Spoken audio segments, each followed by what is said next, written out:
तर आज आपल्या सोबत आहेत दिनेश महादूत शेठ ठाकूर आणि त्यांच्या मिसेस स्वाती ठाकूर.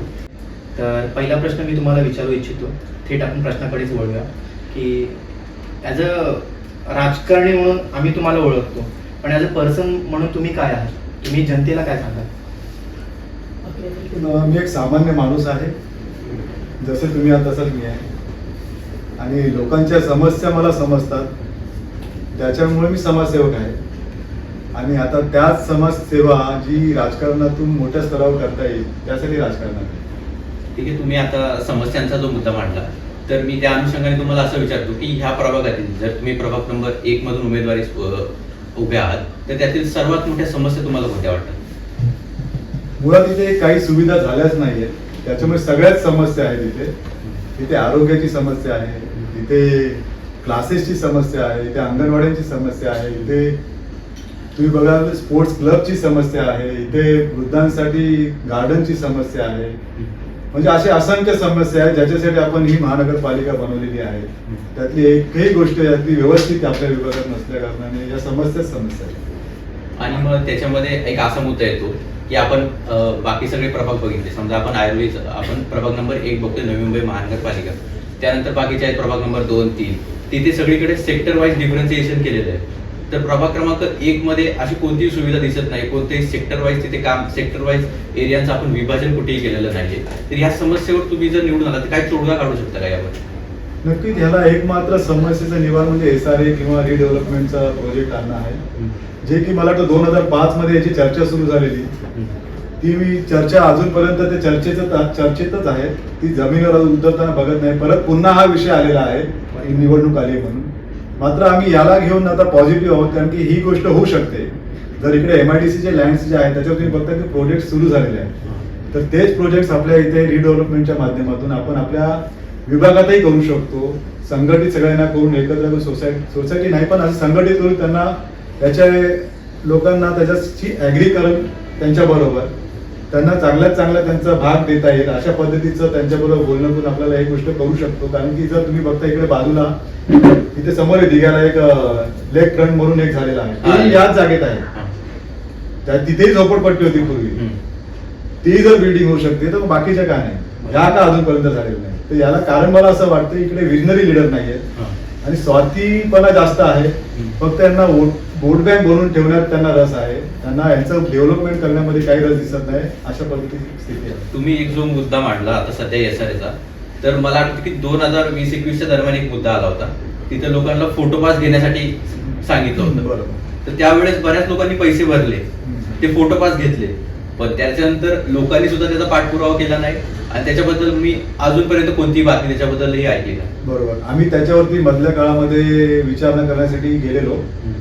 SRAचे अधिकारी आहेत त्यांच्याकडे झोपडपट्टी पुनर्विकास विभागामध्ये. तर तिथे आम्हाला असं सांगितलं झालं की ते फोटो पास वगैरे हे ह्याच्यासाठी सर्वे म्हणून नव्हते, ते होते तुम्ही जे आतापर्यंत जे काही पाणीचं बिल भरलेलं नाहीये त्याची उकळणी करण्यासाठी ते विषय होता तो. आणि त्याच्या माध्यमातून त्यांनी 4-5 हजार रुपये प्रत्येकाचे काढले, जे की तुमच्या मूलभूत सुविधांमध्ये पाण्याचा विषय येतो. त्या गोष्टी तुम्हाला एवढ्या वर्षाचा बॅकलॉस कव्हर करण्यासाठी महानगरपालिका नाहीये. महानगरपालिका सुविधा पुरवण्यासाठी असते. मात्र त्यावेळेस सरासरी लोकांच्या दिशाभूल करून त्यांच्याकडून वसुली केलेली आहे, अवैध वसुली, जे की त्यांचं बनतही नव्हतं. काही बऱ्याच जणांनी पैसे ते पाणी वापरलेही नसेल, काही लोकांनी वापरलेही असेल. मात्र सरसकट लोकांकडून पैसे फोटो पासच्या नावाने फक्त तुम्हाला याचा फोटो पास घेतल्यामुळे अजून घर वगैरे काहीतरी मिळेल अशा पद्धतीचा संभ्रम पसरून निव्वळ एकदम बोलतात ना धोकाधडी केलेली आहे महानगरपालिकेने. तर हे सर्व चुकीचा कारभार इथे चुकीचे राजकारणी असल्यामुळे होत आहे. आणि महानगरपालिकेच्या संबंधी एक असा मुद्दा म्हणजे जो एक खूप म्हणजे सर्रास बोलला जातो की महानगरपालिका म्हणजे ही भ्रष्टाचाराची खाण आहे. हा मुद्दा आपण सर्रास कोणत्याही माणसाला विचारतो, तो आपल्याला या मुद्द्यावर कोणी आपल्याला डावलताना दिसत नाही की सगळे याला सपोर्ट करतात की हे बाबा खरंच आहे. तर यावर तुमचं मत काय? तुम्ही ज्या सिस्टम मध्ये गेले तर तुम्ही काय बदलू शकता? नाही, आम्ही पण बाहेरून बघत होतो कोणतरी चांगला माणूस येईल, कोणतरी चांगला विजनरी लीडर येईल, तो या गोष्टी सर्व बदलेल किंवा इथे लोकांना पर्याय देईल. कोणीच दिसत नाहीये. म्हणून आम्ही आमच्या इंडिव्हिज्युअल लेवलला जर आपल्याला विचार चांगले येतात किंवा आपण विचार करू शकतो तर आपण तिथे जाऊन बघूया, प्रयत्न करू. तर ही गोष्ट होणार नाहीच आहे असं मी बाहेर बसल्यानंतर मला वाटतंय. कोणीतरी जोपर्यंत विजनरी लीडर येत नाही किंवा तेवढा प्रयत्न नाही करत तो काय आतापर्यंत दिसत नाही. म्हणून आम्ही विचार केला की आपण सक्षम थोडे आहोत फायनान्शियली, तर आपण ह्या लोकांना, चांगल्या लोकांना, समाजसेवकांना संघटित करून हा प्रयत्न करायला पाहिजे. आणि हाच तो प्रयत्न आता आम्ही या राजकारणात निवडणुकीच्या माध्यमातून करतोय. ठीक आहे. वहिनींना एक प्रश्न विचारतो मी की एका राजकारण्याची धर्मपत्नी असणं म्हणजे त्याचा काय अनुभव असतो? राजकारणी नाही बोलता येणार ॲक्च्युली, ते त्यांची सुरुवातच समाजकारणाने झाली. तर म्हणजे जेव्हा त्यांनी हे सर्व सुरू केलं तर म्हणजे मला तर एक्सपेक्टेडच नव्हतं की अचानक या क्रिकेटमधून इथे कशी जम्प झाली. तर ते म्हणजे ॲक्च्युली त्यांच्या वडिलांचं त्यांना वारसा मिळाला आहे की वडिलांनी जे लहानपणापासून ते बघत आलेत की ज्या पद्धतीने त्यांचं समाजकारण होतं, ते दानशूर माधुशेठ कान्हा ठाकूर म्हणून प्रसिद्धच होते. तर ते बघत गेले आणि ते त्यांच्यामध्ये येत गेलं. आणि मग आता एक वाईफ म्हणून मी त्यांना या सगळ्यामध्ये सपोर्ट करणं माझं कर्तव्यच आहे. आणि ॲक्च्युली मला पण चांगलं वाटतं की जेव्हा मी बघते की आज त्यांच्या मनामध्ये जी कळकळ दिसते की सर्वसामान्यांचं चांगलं व्हावं, त्यांच्यासाठी ते झटतात, तर एक मला माझं सॅटिस्फॅक्शन खूप आहे. आता तुमच्यासाठी राजकारण म्हणजे काय? माझ्यासाठी राजकारण म्हणजे सर्वसामान्य जनता आहे, जी शोषित जनता आहे, त्यांच्यासाठी जे बनवलेले सिस्टम आहे ते त्यांच्यापर्यंत पोहोचवण्याचा एक मार्ग आहे. जे की आपण इकडे सगळे स्वार्थी आणि मोठे मोठे लोक बघतो की ते करत नाहीये. बऱ्याच ठिकाणी यांच्या योजना पोहोचत नाहीत. आपण ज्या विभागात उभा आहोत त्या विभागामध्ये एकही म्हणजे अंगणवाडी, त्यांना आता मगाशी आम्ही मीटिंग मध्ये बोला अंगणवाडी, तर आमच्याकडे अंगणवाडीच नाहीये. म्हणजे अशी बेसिक सुविधा यांच्याकडे पोहोचवल्या गेल्या नाहीये, जेणेकरून यांचं खच्चीकरण होत आहे. आणि हेच कारण मला असं वाटतं की आणि शिक्षण त्याला पण लागून आहे, ज्यांनी की माणूस विद्यार्थी घडतो. पूर्वी जर चांगलं शिक्षण इकडे आलं असतं तर सर्वांची मुलं काही ना काही इंजिनियर, डॉक्टर किंवा अशा काही पद्धती होऊन त्यांच्याही परिस्थिती सुधरू शकली असती. पण ते इकडे नसल्यामुळे आपण त्याच विषयांना घेऊन जोर देतोय की हे जरी लॉंग टर्म मला वाटलं तरी सुद्धा त्याची गरज खूप आहे. ते आता सुरू केल्यानंतर 5-6 वर्ष त्याचे रिझल्ट यायला लागतील. मात्र ते सुरुवात कुठेतरी व्हायला पाहिजे, कुणीतरी केली पाहिजे. त्याच्यामुळे मला असं वाटतं राजकारणात चांगल्या लोकांची गरज आहे, विजनरी आहेत, त्यांच्याकडे ध्येय आहे काहीतरी करायचं. ठीक आहे. आणि राजकारणाकडे आमच्यासारखे जे युवक आहेत ते संशयाच्या नजरेने बघतात, तर त्यांचा दृष्टिकोन बदलण्यासाठी तुम्ही काय कराल? म्हणजे तुमच्या मते राजकारणात युवकांनी उतरावं का, आणि उतरावं तर का उतरावं? 100% मी पण याच्यापूर्वी कुठल्या पक्षात किंवा कुठल्या राजकारणात नव्हतो. मी पण युवकच समजा मला तुम्ही. आणि मी उतरलोच यासाठी आहे की मला समजलंय आणि सगळ्या युवकांना ज्यांना समजेल त्यांनी आपल्याशी जोडून, आणि आम्ही त्यासाठीच एक्झाम्पल सेट केलं की हे छोटे बेसिक आरोग्य क्लिनिक, परत त्या कम्प्युटरचे क्लासेस, परत त्याच्यात अभ्यासिका, परत त्यालाच लागून UPSC MPSC तयारी करणारे, JEE NEET त्याची तयारी करणाऱ्या विद्यार्थ्यांसाठी मार्गदर्शन, आणि त्याच्यानंतर त्यांची फीसची म्हणजे होतकरू मुलं आहेत, खरंच त्यांना शिकायचं आहे, त्यांचे मोफतमध्ये त्यांची ट्रेनिंग झाली, शिक्षण झालं, यासाठीची सुविधा इथे आणलेली आहे. आणि हे एक विजनरी की ज्याला समजलंय तोच हे करू शकतो. असं असतं तर मला वाटतं प्रत्येक उमेदवाराच्या इकडे हा सेटअप असायला पाहिजे होता. तो नाही. आज हे दुर्दैव आहे आपल्या लोकांचं की त्यांना चांगले उमेदवार भेटले नाही. आज तोच आम्ही पर्याय घेऊन लोकांमध्ये आलेलो आहोत. मला वाटतं लोक याला नक्कीच समर्थन करतील. आणि अजून एक होत आहे की शिक्षण वगैरेसाठी तुमचे प्रयत्न हे आम्हाला माहिती आहे. आपली बऱ्याच वेळा भेट झाली, त्यावरही आपले मोठमोठे विजनवर आपली चर्चा झालेली आहे की स्पर्धा परीक्षांच्या मुलांसाठी काय केलं पाहिजे, जर गरीब घरातून असतील तर काय केलं पाहिजे. पण या व्यतिरिक्त अजून एक शिक्षण आहे जे म्हणजे स्पोर्ट्सचं शिक्षण, की ते इथं भेटत नाहीये. की आता जर आपण तुमच्याच वॉर्डमध्ये बघितलं की प्रभाग क्रमांक 1 मध्ये जर आपण बघितलं तर आता पहिले तरी जेव्हा आम्ही होतो तेव्हा मोकळ्या जागा वगैरे उपलब्ध होत्या, पण सध्या त्या जागा सुद्धा उपलब्ध नाहीये. आणि म्हणजे आउटडोर गेम्स तर मुलांना खेळता येत नाहीये. दुसरं असं आहे की मुलं ते मोबाईलमध्ये पण गुंतलेली आहेत, लहान शाळेतली मुलं. आणि इंडोर सुद्धा काही फॅसिलिटी नाही. इंडोर फॅसिलिटी तर कॉस्टली, महाग असतात. तर याच्यासाठी तुम्हाला काही प्रोव्हिजन करता येईल का? नक्कीच करता येईल. आता मी स्वतः एक स्पोर्ट्स प्लेअर, मला बऱ्यापैकी स्पोर्ट्स येतात. मी स्विमिंग करतो, रायडिंग करतो, परत व्हॉलीबॉल खेळलेलो आहे, फुटबॉल खेळलेलो आहे, क्रिकेटमध्ये मी B-डिव्हिजन सीझन क्रिकेट खेळलेलो आहे. तर मला याची जाणीव आहे. मी ते खेळल्यामुळे मी कुठल्याही अशा गोष्टीमध्ये बिझी नाही झालो की जिथे मला काहीतरी चुकीची वळणं लागतील. तर खूप महत्वाचा भाग आहे आपल्या विभागात या गोष्टी असणं. आणि याच्यासाठी आता पूर्वी जागा होत्या पण आता नाहीये, तरी सुद्धा आपण त्या गोष्टी तयार करू शकतो. कारण की त्याला इंडोर गेम्ससाठी 2, 2.5, 3, 4, 5 हजार स्क्वेअर फीटची जागा खूप झाली. त्याच्यामध्ये एखादा टर्फ बसू शकतो, त्याच्यामध्ये व्हॉलीबॉलचा सेटअप बसू शकतो, त्याच्यामध्ये बास्केटबॉलचा सेटअप बसू शकतो, त्याच्यामध्ये बॅडमिंटनचा सेटअप बसू शकतो, खो खो होऊ शकतात, कबड्डी होऊ शकतात, कुस्ती होऊ शकतात. म्हणजे एवढे सारे गेम फक्त एका त्या सेटअपमध्ये होऊ शकतात. हे फक्त विजन पाहिजे या गोष्टी करण्यासाठी. हा अवघड नाहीये. याच्यामध्ये पण अंगणवाडी पण बोललं, ते लहान मुलं जे इकडे तिकडे त्याच्या आणि हा सेटअप दिल्यामुळे या गोष्टीकडे ऑटोमॅटिकली लोक जाणार नाही. म्हणून हे खूप गरजेचं आहे. आणि एकच गरजेचं नाही, एका वेळेस हे प्रत्येक विभागामध्ये गरजेचं आहे. जिथे जे, कारण की इथला माणूस विष्णुनगरच्या इकडे जाणार नाही, विष्णुनगरचा मुलगा इकडे एवढ्या लांब येणार नाही. तर आपलं विजन काय आहे, आता हे 4 कडा जे आहेत त्याच्यामध्ये प्रत्येक विभागात हा सेटअप असला पाहिजे. हा क्लासेसचा आरोग्याचाही प्रत्येक विभागात एक सेटअप असला पाहिजे. तर हे विजन घेऊन आम्ही आमच्या पॅनलच्याही लोकांना किंवा उमेदवारांना बोललो, मला तुम्ही हे द्या, आपण या विषयाला घेऊन खूप व्यवस्थित प्रचार करू शकतो किंवा लोकांपर्यंत जाऊ शकतो. तसं महानगरपालिकेची एक संकल्पना आहे की बहुउद्देशीय इमारती, जी महानगरपालिका बांधण्यासाठी सुद्धा म्हणजे प्रवृत्त करते. पण त्यासाठी तो उमेदवार पाहिजे का तो तिथून ते आणू शकतो महानगरपालिकेकडून. तर तुमचं त्याच्याबद्दल काय, तुम्ही आणू शकता त्यांच्याकडून असे काही प्रोजेक्ट असतात जे विकास कामं असतात जे बऱ्यापैकी जनतेलाही माहीत नसतात आणि बऱ्याच वेळा उमेदवाराला सुद्धा माहीत नसतात की इतके विकास कामं महानगरपालिकेकडे आहे. तर यावर तुमचं काय आहे, तुम्हाला किती माहिती आहे याबद्दल? नक्कीच आहे. आपण ऐरोलीमध्ये बघतो प्रशस्त बहुउद्देशीय इमारती आहे, मात्र इथे डीपी प्लॅन नसल्यामुळे आणि इथे झोपडपट्टी वस्ती असल्यामुळे आणि इथे लीडरही नसल्यामुळे, नुसतंच हे कारण नाही, ते लीडर असतात तरी तेही बहुउद्देशीय मला वाटतं 2-3 हजार 4,000 स्क्वेअर फीट मध्ये बसू शकतो. त्याच्यासाठी काही अवघड नाही आहे, फक्त विजनरी पाहिजे. आणि या पण गोष्टी जो कधी याची गरज कुठपर्यंत आहे, जो पण SRA नाही होत. एकदा SRA झालं की त्याच्यामध्ये सोसायटी आली, त्याच्यामध्ये कल्चरल हॉल आले, त्याच्यात स्विमिंग पूल आलं, त्याच्यात स्पोर्ट्स क्लब आले, सर्व आलं, गार्डन आलं. पण SRA होता होता 20-22 वर्ष 25 वर्ष गेलेली आहे. अजून आता हे किती वर्ष घालवतील. आपण तर आल्यानंतर प्रयत्न खूप जोरात करूच, पण हे किती वेळ लावतील तेही बघण्यासारखं आहे. आणि याच्यामध्ये जर SRA जर नाही तर रिडेव्हलपमेंट मध्ये आपण करू शकतो का, तोही पर्याय त्याला आपण वापरून बघूया येत्या काळामध्ये. तर ते होण्यासारखं कुठलंही शक्य असेल लवकर, ते लवकरात लवकर लोकांना एक संघटित करून काम करण्याचा प्रयत्न करू. SRA मध्ये जरी गेलं पण एक मुद्दा आहे की जे इथे स्थायिक लोक आहेत ते इथेच राहणार आहेत, त्यांची कामं जवळपास आहेत. तर त्यानंतर हा मुद्दा येतो, जसं आता सध्या वेडिटी ट्रायचं झालं की त्यांना त्याच ठिकाणी देण्यात आलं जिथे ते आधी राहत होते. पण SRA मध्ये सुद्धा परत हाच मुद्दा येईल की आम्हाला घर पाहिजे ते आम्ही ज्या ठिकाणी राहत होतो त्याच्या 1-2 किलोमीटरच्या रेंजमध्ये आम्ही मॅनेज करू शकतो. पण आम्ही जर इथे राहतोय आणि आम्हाला खूप दुसरीकडे दिलं तर तिथे ते मॅनेज होत नाही. तर मग असं काही प्रोव्हिजन आहे का की आपण आहे त्याच ठिकाणी SRA इम्प्लिमेंट करू शकतो? नक्कीच इथल्या इथेही होऊ शकतं. आता रिडेव्हलपमेंटला घेतात तेव्हा डेव्हलपर काय करतो, एक बिल्डिंग रहिवाशांसाठी बांधतो आणि बाकीच्या बिल्डिंग मधून त्याचा जे काही खर्च आहे, नफा आहे, तो त्याच्यामध्ये सेट करतो. आणि सेम कन्सेप्ट मध्ये इथे कामं करावी लागणार, कारण की आज बघाल तर तुम्ही विस्थापित करायला जागा नाही आजूबाजूला.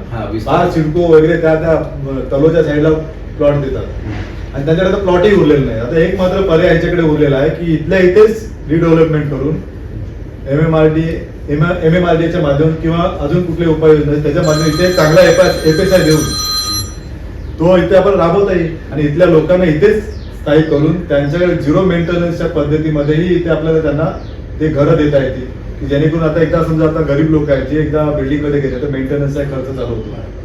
तोही मला वाटतं बऱ्याच आता सोसायटीत गेला तर मोठा असतो, पण तो पण 0 मेंटेनन्स मध्ये करता येतो. त्याच्या ठेवी असतात, त्या ठेवल्या त्याच्या इंटरेस्टवरती ते मेंटेनन्स चालत राहतात.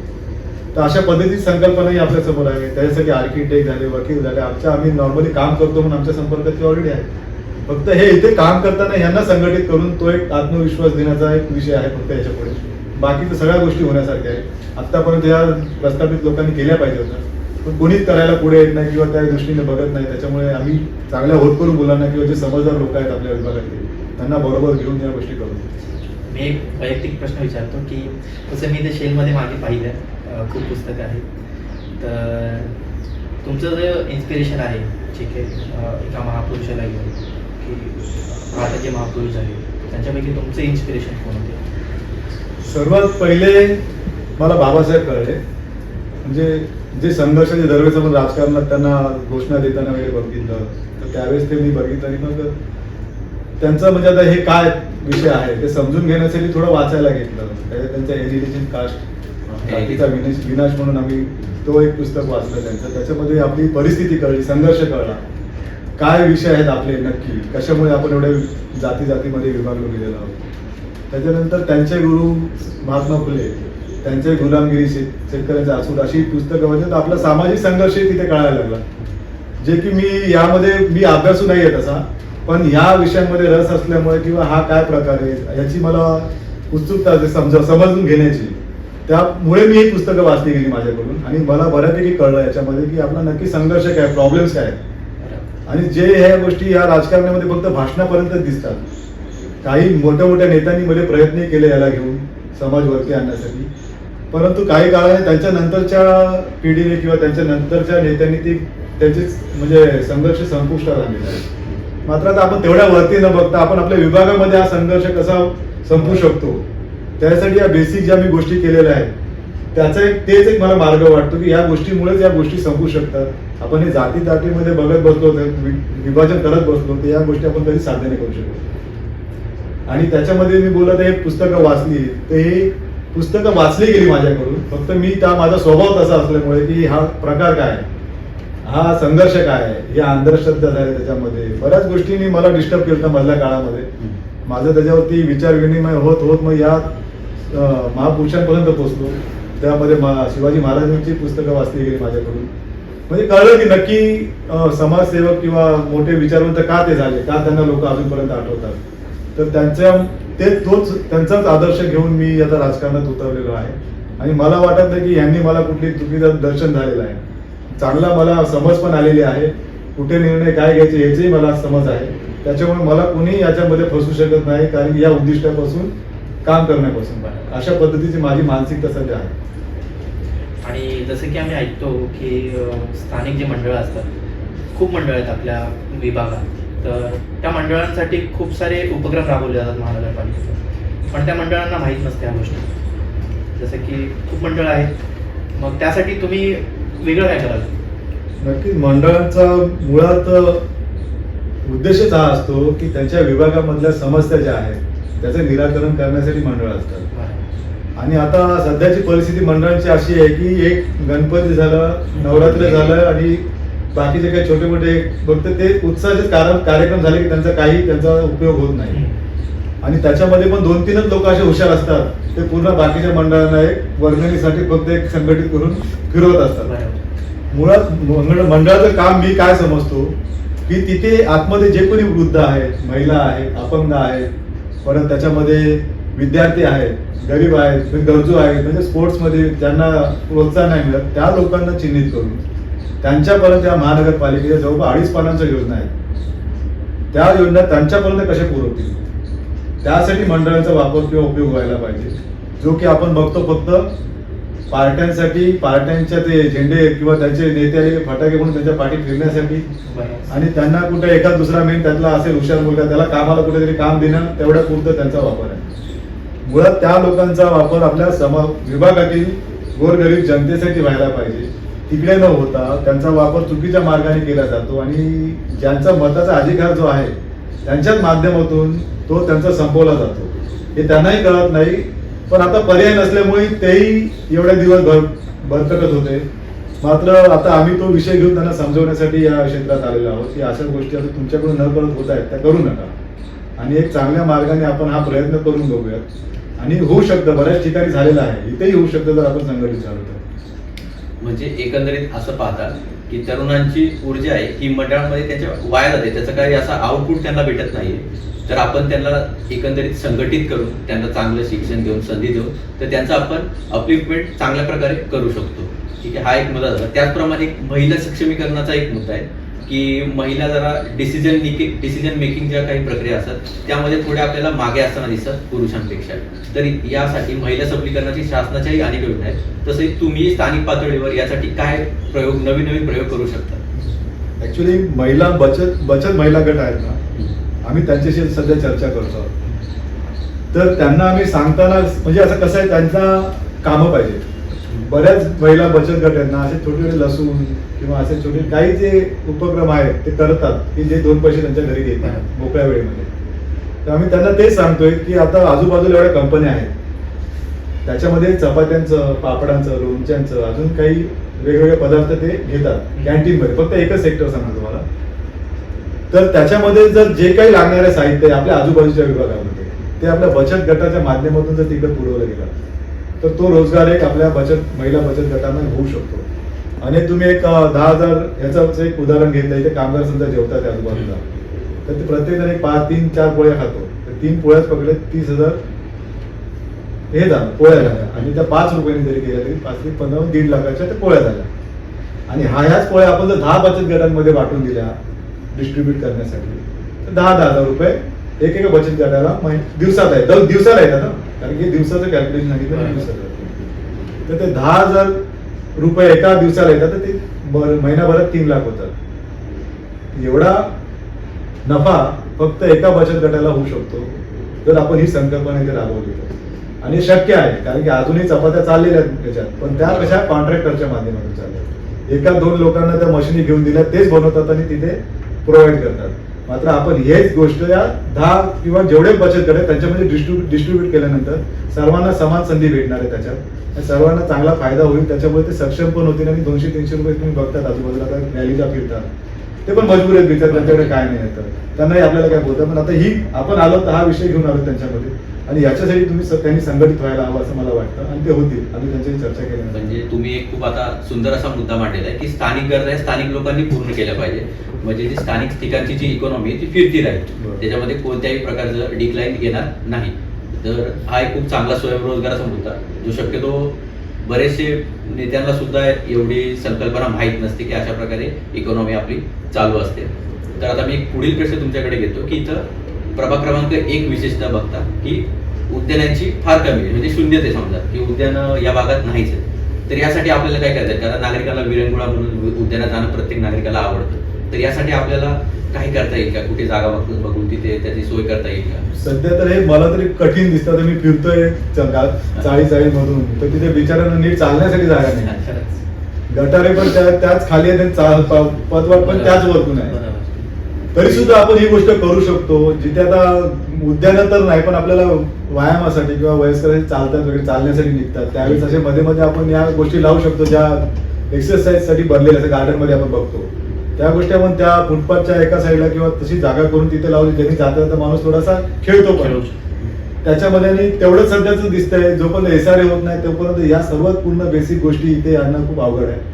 आणि त्यासाठी सध्या जागा कुठेच नाहीये. एवढं गच्च भरलं आहे, एवढी डेन्सिटी वाढलेली आहे इकडे की त्या काही गोष्टी ज्या आपण खूप सोसायटीतला विचार करतो तशा व्हायला पाहिजेत. तसं तो इथे जो पण SRA नाही तोपर्यंत मुश्किल आहे. तरी सुद्धा आपण प्रयत्न करू जिथे जिथे स्पॉट असतील तिथे तिथे असे काही खेळणी वगैरे लावली किंवा एक्सरसाइजचे वस्तू लावल्या त्याच्यामुळे त्याचं आरोग्य निरोगी राहण्यासाठी पण मदत होईल. आणि अशाही आपण प्रत्येक, मला वाटतं आता रोड आहे, रोडच्या बाजूला बऱ्याच ठिकाणी असे पॅच मिळतात आपल्याला ठिकाणी, तर तिथे आपण तो प्रयत्न करू तर चिन्हित करून तिथे कसं काय करता येईल. आणि तुम्ही जर निवडणूक जिंकून आला ठीक आहे तर पहिल्या 100 दिवसात तुमचा तीन असे ठोस मुद्दे काय की तुम्ही अंमलात आणणारच? यामध्ये तसं तर सर्व गोष्टींसाठीचे जे गरजा आहेत जे निवेदन द्यावे लागतात आमच्याकडे पहिले सर्वे करणार किती ठिकाणी आपण या गोष्टी करू शकतो, तिथल्या प्रॉपर्टीज पण घ्यावे लागतील रेंटवरती किंवा कशावरती. म्हणजे जे आम्ही संकल्पना मांडलेली आहे 3 गोष्टी त्यांना 2-3 रूमची गरज आहे. बेसिक अंगणवाडी आहे त्याच्यामध्ये. तर या गोष्टींना पहिले चिन्हित करून जिथे जनसंख्येच्या हिशोबाने किंवा मंडळ किती आहे तिथे त्यांना एक कॅल्क्युलेट करून पार्ट वाईज त्या विभागामध्ये डिमांड आम्ही करणार. म्हणजे आमचा एक विचार आहे की पहिला 1-2 महिन्यातच ही गोष्ट होणार. त्याच्यानंतर ते किती वेळ लावतात देण्यासाठी त्यासाठी पाठपुरावा करणार.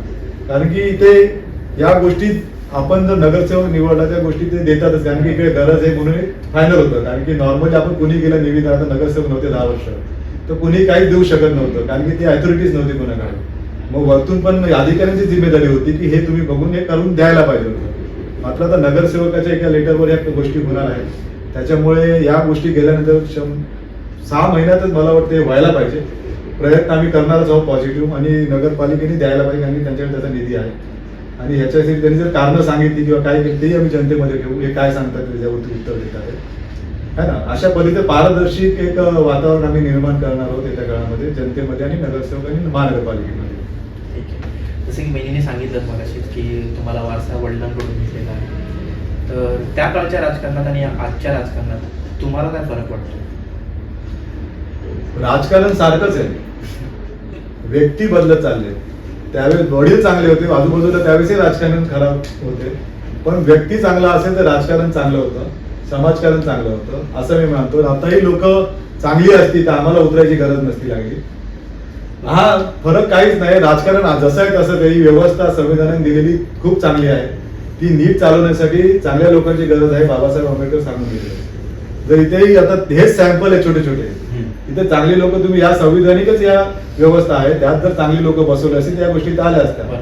मात्र आता इकडे ती तशी लोक नसल्यामुळे या गोष्टी आपल्याकडे पोहोचल्या नाहीयेत आणि त्याच गोष्टी पोहोचवण्यासाठी आता आम्ही खऱ्या अर्थाने संविधान इथे उतरवणार आहोत, एक प्रकार असं बोलता येईल. कारण की आम्ही मानतो, खूप मनापासून मानतो, म्हणून आम्ही या गोष्टी करतोय. आणि ह्या गोष्टी कोणीच बोलत नाही, सांगणारे नाही मला वाटतं. कारण की लोकांना हुशार केलं की लोक पाठी फिरत नाही आणि आम्हाला पाठी फिरवायचं नाहीये. तर आम्हाला हे विषय त्यांच्याकडे देऊन आम्हाला पुढे जायचंय. आणि संविधानाचा अभ्यास केला म्हणजे लोक हुशार झाले. त्यामुळं मी बऱ्याच वेळा अनुभवले की तुम्ही तुमच्या बऱ्याचशा कार्यक्रमामध्ये संविधानाच्या प्रती वाटता. बरोबर. तर यामागे तुमचा असा उद्देश काय असतो की हे पुस्तक मी जनतेला काहीतरी म्हणजे मी काहीतरी विचार करून देतो. बरोबर. आज तुम्ही देशभरात बघताय की ठिकठिकाणी पूर्ण आंदोलनं चालू आहेत.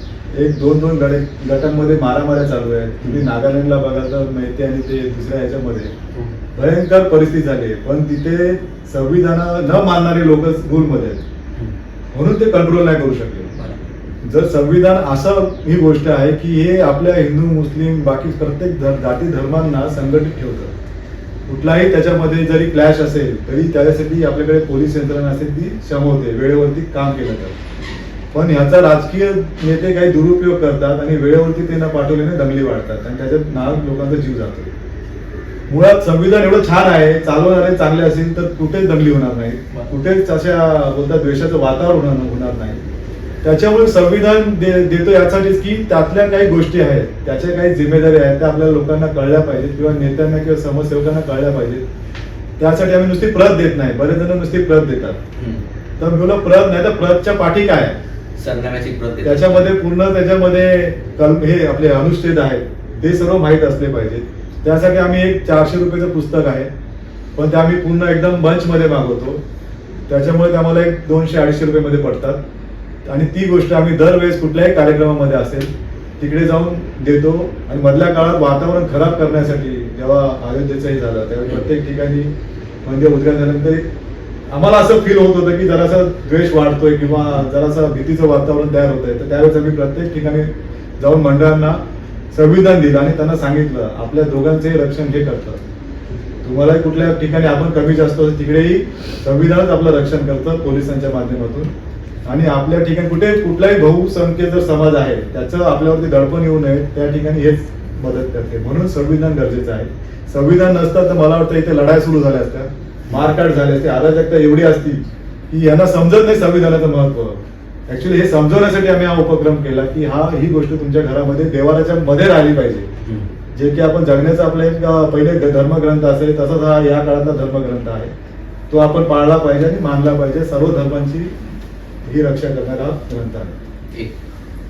एकंदरीत आता तुमचं सगळं जे आम्ही विचार ऐकले याच्यामध्ये मला तुम्ही समाज सुधारक वाटले, कारण तुम्ही समाज सुधारणेचाही बराच अभ्यास केलाय. त्यातूनही तुम्हाला जोही व्यक्ती या गोष्टीचा अभ्यास करेल त्याला काही ना काही इन्स्पिरेशन येईलच की समाजासाठी हे चाललंय हे खूप विचित्र, याच्यासाठी आपण काहीतरी करू शकतो. तसंच तुमचं जे काही विजन होतं, जे आरोग्याबद्दल असेल, शिक्षणाबद्दल असेल किंवा सार्वजनिक सुविधांबद्दलही असेल, हे सुद्धा खूप उत्तम असं तुमचं विजन आहे. जे आजपर्यंत मी काही लोकांशी बोलले त्यातून मला ही कुठेही एवढी क्लॅरिटी ऑफ थॉट्स मला कुठेही जाणवली नाही. तर येणाऱ्या काळासाठी जर तुम्ही निवडून आले किंवा नाही आले तरी माझ्याकडून तुम्हाला या कामासाठी खूप खूप शुभेच्छा आहेत. धन्यवाद. आभार आहे तुम्ही इथे आलात, माझा इंटरव्ह्यू घेतला त्याबद्दल. आता दादा तुमच्याशी 2 शब्द बोलते. नमस्कार, मी दिनेश माधुशेठ ठाकूर. यावेळेस महानगरपालिकेच्या निवडणुकीमध्ये मी प्रभाग क्रमांक 1 क विभागामधून उभा आहे आणि हेच विषय आता तुम्ही इंटरव्ह्यूमध्ये सर्व ऐकलं. या गोष्टींना जमिनीवर उतरवण्यासाठी मी हा प्रयत्न करतोय. त्यासाठी तुमच्या सर्वांची समर्थनाची गरज आहे आणि आशा करतो की तुम्ही मला नक्कीच निवडून द्याल. धन्यवाद.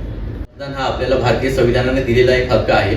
तर येत्या 15 जानेवारीला सर्व नागरिकांनी मतदान केंद्रावर आपली उपस्थिती दाखवावी आणि देशाच्या लोकशाहीमध्ये उत्स्फूर्तपणे भाग घ्यावा ही सगळ्यांना नम्र विनंती.